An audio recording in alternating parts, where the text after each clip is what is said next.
Assalamualaikum warahmatullahi wabarakatuh. Om Swastiastu, Namo Buddhaya, salam kebajikan untuk kita semua. Selamat malam.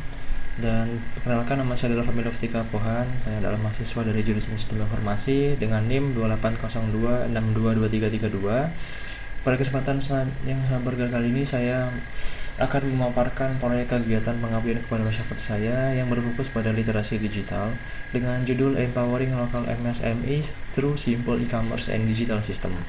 Dalam video pembelajaran akan berlangsung selama beberapa menit ke depan.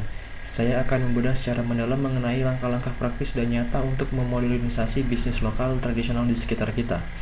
Harapan besar saya, inisiatif dari program GDP ini dapat membantu para pelaku usaha mikro, kecil, dan menengah untuk membantu menjembatani jurang pemisah teknologi melalui pemanfaatan alat digital yang sangat mudah diakses, gratis, dan ramah pengguna. Mari kita masuk ke pembahasan utama. Landscape dan tantangan. Sekarang kita melangkah masuk ke bagian pertama, yaitu memahami landscape dan tantangan nyata di lapangan. Sebagai akademisi maupun penggerak masyarakat, sebelum kita buru-buru menyodorkan atau mengimplementasikan sebuah solusi teknologi yang canggih, hal pertama yang wajib kita lakukan adalah melihat langsung kondisi real dari UMKM lokal kita saat ini. Kita tidak bisa menyamakan mereka dengan perusahaan yang besar. Kita harus memahami dengan sangat yang baik apa saja hambatan operasional, kesulitan harian, serta titik-titik lelah atau bottlenecks yang dihadapi oleh para pemilik warung dan pedagang kecil ini setiap harinya dalam menjalankan bisnis mereka. Tanpa pemahaman empati yang kuat terhadap masalah ini, teknologi apapun yang kita tawarkan hanya akan menjadi sia-sia dan tidak terpakai. Manajemen tradisional versus digital. Untuk mempermudah pemahaman kita, mari kita bandingkan secara head-to-head antara manajemen bisnis tradisional dengan manajemen bisnis berbasis digital. Pendekatan tradisional yang masih dominan saat ini sepenuhnya bergantung pada tenaga fisik manusia.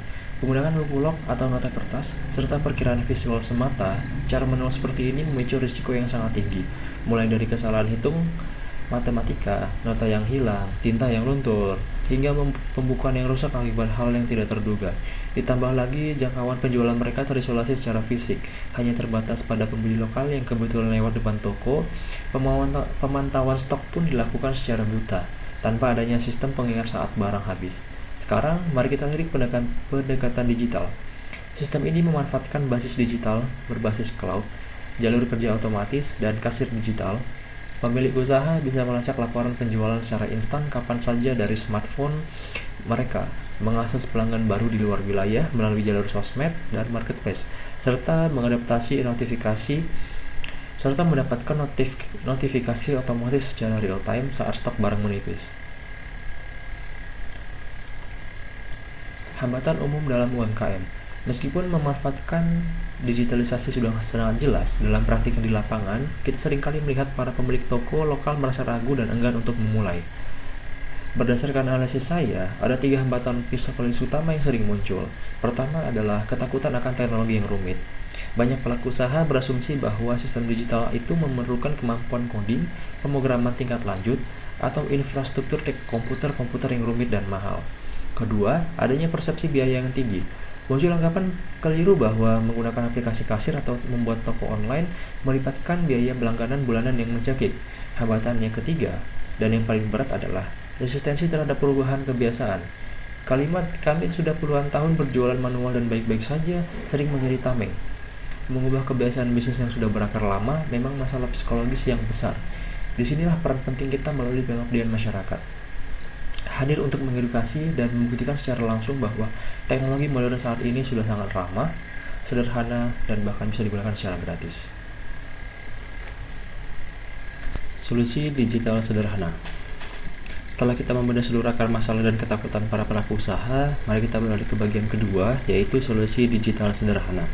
Di bagian ini, fokus utama kita adalah mematahkan stigma bahwa teknologi itu adalah rumit.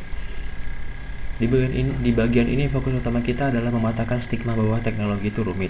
Kita akan berfokus penuh pada pengenalan aplikasi-aplikasi yang 100% gratis, sangat mudah diakses, namun terbukti memberikan dampak positif yang luar biasa besar bagi para pelaku usaha mikro.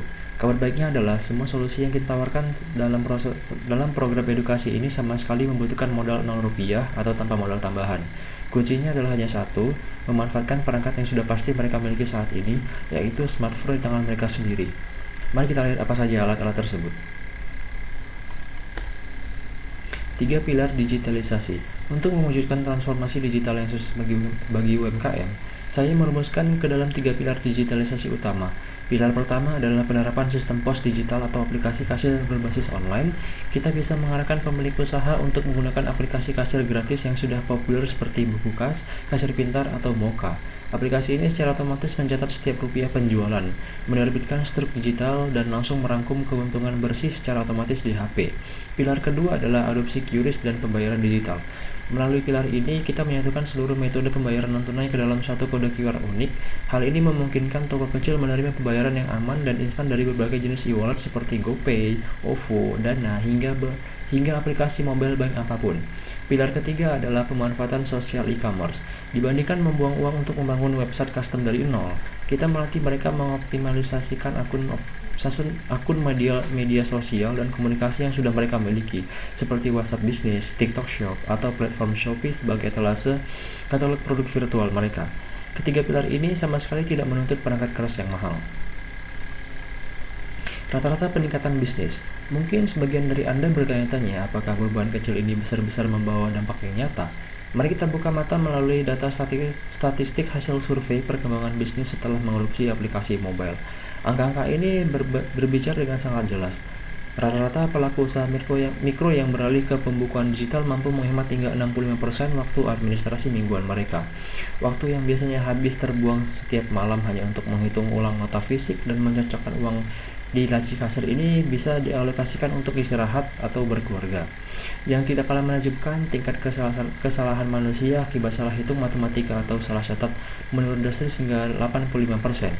Pada akhirnya, efisiensi operasional dan perluasan jangkauan pasar digital ini berujung pada peningkatan pendapatan bulanan rata-rata sebesar 40%, serta kenaikan tingkat retensi loyalitas pelanggan hingga 50%. Data ini membuktikan bahwa teknologi bekerja dengan sangat baik untuk usaha kecil. Langkah transisi aksi. Melihat data keberhasilan yang begitu besar, kita tentu ingin segera menerapkannya. Oleh karena itu, kita masuk bagian ketiga, yakni langkah transisi aksi. Di bagian akhir ini kita akan membahas mengenai kerangka kerja yang taktis dan terstruktur. Panduan ini sengaja dirancang agar bisa digunakan oleh rekan-rekan mahasiswa, komunitas, maupun fasilitator lapangan dalam mendampingi seorang pemilik toko lokal.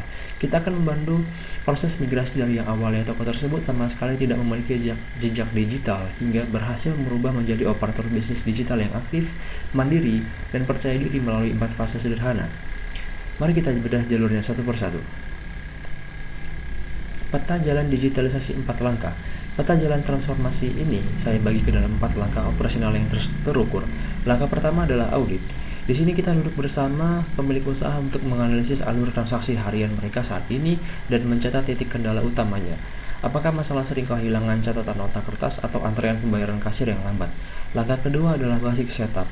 Kita mendampingi pemilik toko untuk mengunduh aplikasi pos gratis, pilihan mereka di smartphone dan membantu proses registrasi untuk mendapatkan kode pembayaran QRIS resmi merchant mereka. Langkah ketiga adalah training atau pelatihan praktis. Kita tidak boleh hanya memasang aplikasi lalu pergi, kita wajib melakukan simulasi transaksi penjualan bersama pemilik, staf, atau anggota keluarga agar terbiasa dan membangun rasa percaya diri dalam mencatat secara digital. Langkah keempat dan terakhir adalah skill online. Kita membantu mengoptimalkan visibilitas toko mereka dengan membuat katalog produk di WhatsApp Business, serta mendaftarkan titik lokasi toko di Google Maps guna menarik aliran trafik pelanggan online yang baru. 4 langkah ini menjamin proses transisi berjalan mulus. Dampak logistik pintar. Ketika sebuah UMKM lokal sudah berhasil melangkah ke dunia e-commerce dan menerima pesanan online, ada satu aspek krusial berikutnya yang harus diperhatikan, yaitu manajemen logistik yang pintar. Proses pengemasan dan pengiriman barang kini menjadi urat nadi bisnis mereka. Pemberian label alamat yang rapi, pemilihan kotak kemasan yang aman, serta mekanisme pelacak resi yang jelas adalah kunci utama dalam membangun kepercayaan pelanggan yang kuat. Menariknya, dengan mengintegrasikan toko digital sederhana, mereka langsung dengan layanan logistik pihak ketiga yang sudah matang seperti Gojek, Grab, atau bahkan jasa ekspedisi lainnya atau kurir instan lainnya. Bisnis skala rumahan sekalipun kini bisa melayani pelanggan dari wilayah yang jauh, bahkan lintas kota. Ini merupakan lompatan yang sangat besar. Kehadiran logistik pintar ini memperluas total jangkauan pasar mereka secara eksponensial, secara radikal mengubah model bisnis mereka dari yang tadinya hanya sekedar bertahan di tingkat lokal menjadi mampu berkembang di skala regional. Metrik ketahanan. Sebagai mahasiswa sistem informasi, saya harus melihat teknologi dari sudut pandang yang lebih humanis.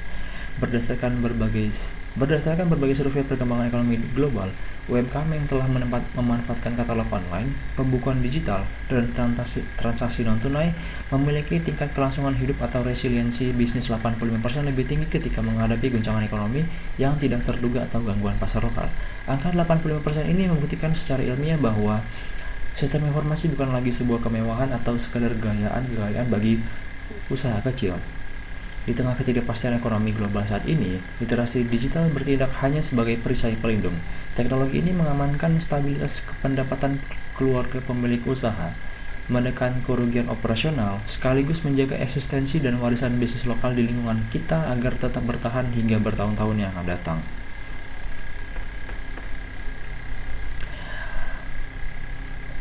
Untuk penutup kali ini, saya memiliki beberapa kalimat yakni, mari kita satukan langkah dan bekerja sama secara nyata untuk memberdayakan lebih banyak bisnis lokal di lingkungan sekitar kita. Perubahan besar selalu dimulai dari langkah edukasi yang konsisten.